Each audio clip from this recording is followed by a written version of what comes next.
Chapter 2. How Balzer Got a Gun. For many years after the killing of the big bear, as told in the preceding chapter, time was reckoned by Balzer as beginning with that event. It was, if I may say it, his Anno Domini. In speaking of occurrences, events, and dates, he always fixed them in a general way by saying, "That happened before I killed the big bear," or "That took place after I killed the big bear." The great, immeasurable eternity of time was divided into two parts, that large, unoccupied portion preceding the death of the big bear, and the part full to overflowing with satisfaction and pride after that momentous event. Balzer's adventure had raised him vastly in the estimation of his friends and neighbors, and, what was quite as good, had increased his respect for himself, and had given him confidence, which is one of the most valuable qualities for a boy or man. Frequently when Balzer met strangers, and the story of the big bear was told, they would pat the boy on the shoulder and call him a little man, and would sometimes ask him if he owned a gun. Much to Balzer's sorrow, he was compelled to admit that he did not. The questions as to whether or not he owned a gun had put into his mind the thought of how delightful life would be if he but possessed one, and his favorite visions by day and his sweetest dreams by night were all about a gun.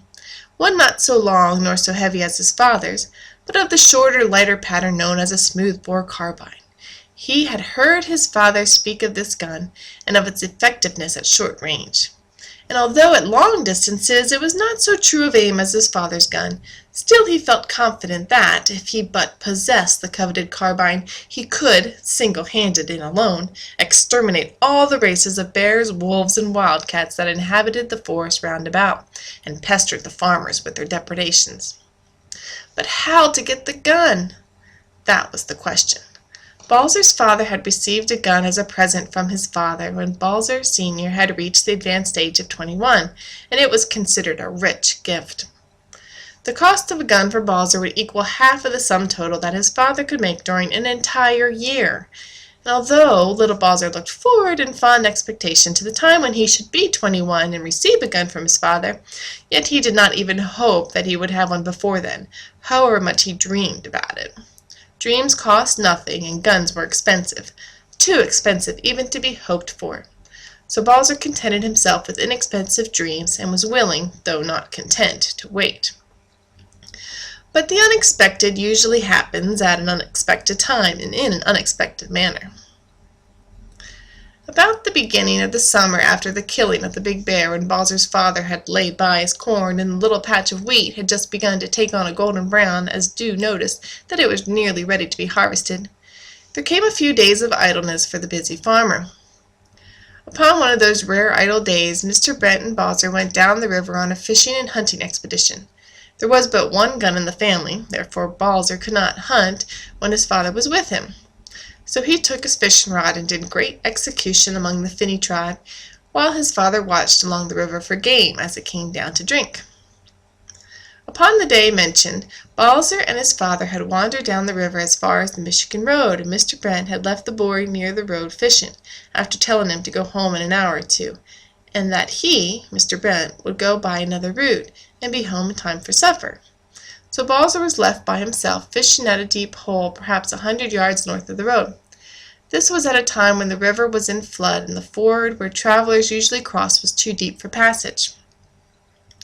Balzer had been fishing for an hour or more, and had concluded to go home, when he saw approaching along the road from the east a man and a woman on horseback. They soon reached the ford and stopped, believing it to be impassable. They were mud-stained and travel-worn, and their horses, covered with froth, were panting as if they had been urged to their greatest speed. After a little time, the gentleman saw Balzer and called to him. The boy immediately went to the travelers, and the gentleman said, "My little man, can you tell me if it's safe to attempt the ford at this time?" "It'll swim your horses," answered Balzer. "I knew it would," said the lady in evident distress. She was young and pretty, and seemed to be greatly fatigued and frightened. The gentleman was very attentive, and tried to soothe her, but in a moment or two she began to weep, and said, "They'll catch us, I know, they'll catch us. They cannot be more than a mile behind us, and we have no place to turn." "Someone trying to catch you?" asked Balzer.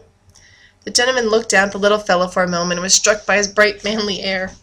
The thought occurred to him that Balzer might suspect them of being fugitives from justice, so he explained, "Yes, my little fellow, a gentleman is trying to catch us. He's the lady's father. He has with him a dozen men, and if they overtake us they'll certainly kill me and take the lady home. Do you know of any place where we may hide?" "Yes, sir," answered Balzer quickly. "Help me on behind you, and I'll take you to my father's house. There's no path up the river, and if they attempt to follow, they'll be lost in the woods." Balzer climbed on the horse and behind the gentleman, and soon they plunged into the deep forest and rode up the river toward Balzer's home.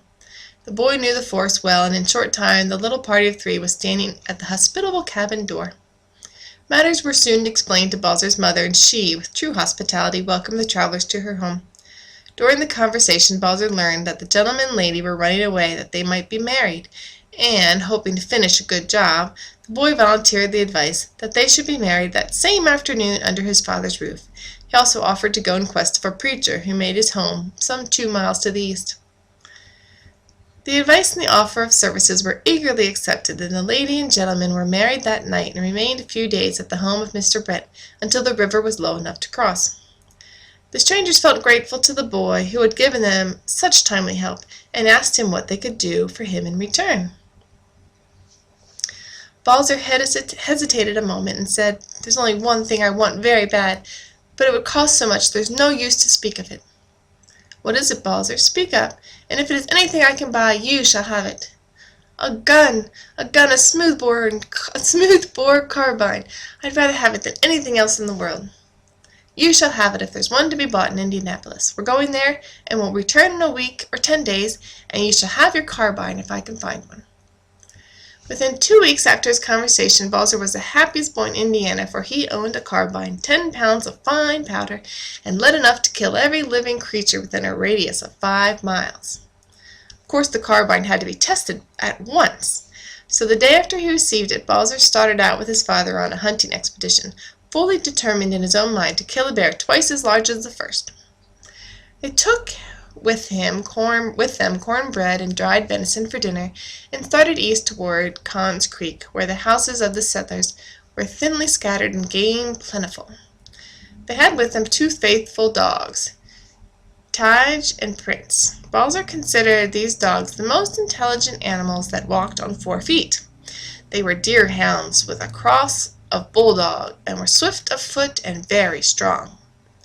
Our hunters had traveled perhaps 3 or 4 miles into the forest when they started a deer, in pursuit of which the dogs bounded off with their peculiar bark, and soon deer and dogs were lost to sight.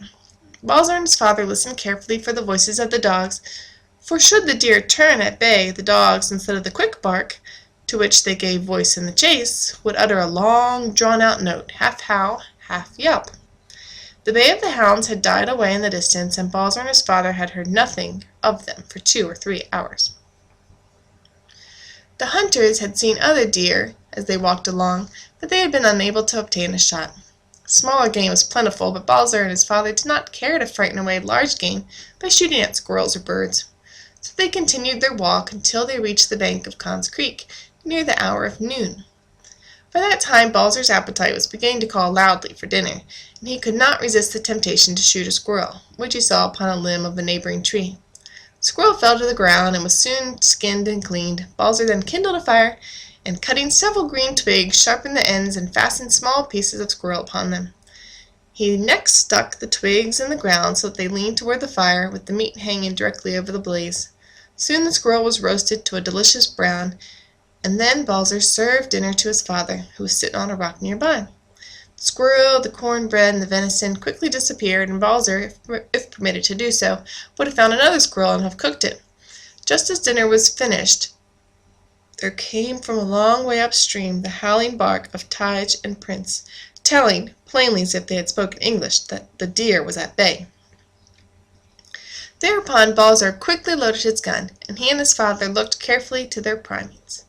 Then Mr. Brent directed Balzer to climb down the cliff and move toward the dogs through the thicket in the bottom, while he went another route along the bluff. Should the hunters be separated, they were to meet at an agreed place in the forest. Balzer climbed cautiously down the cliff and was soon deep in the dark thicket of tangled underbrush near the creek. Now and then the deep bay of the dogs reached his ears from the direction whence he had first heard it, and he walked as rapidly as the tangled briars and undergrowth would permit toward his faithful fellow hunters.